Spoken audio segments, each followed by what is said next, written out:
A soldier suddenly noticed in horror that a shell had fallen from the sky and got stuck on the roof of the field hospital. Panic broke out instantly. A doctor fell in the chaos and accidentally flipped the airship's hover switch. The shell was directly above the airship. If it touched it, everyone would be blown to pieces. The soldier rushed to turn off the winch switch, but the next second, the hemp rope snapped from the airship's lift force. The airship rose, getting closer to the shell. Everyone ran desperately toward the main door, but the door opened inward. With the crowd piling up against it couldn't be opened at all. Only the soldier ran toward the storage room and hid in a pile of rubber. Meanwhile, the airship reached the top and triggered the shell's detonator.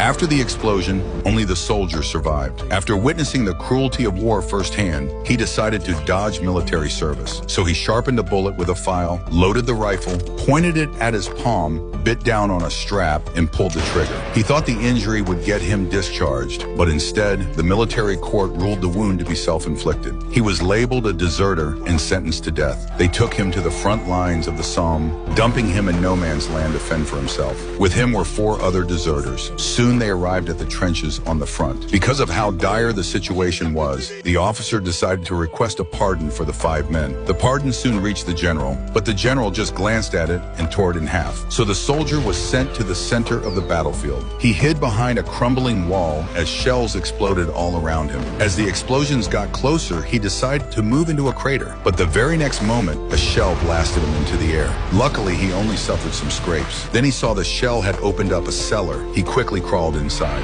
A massive bombardment followed. When the bombing stopped, the French army launched a charge.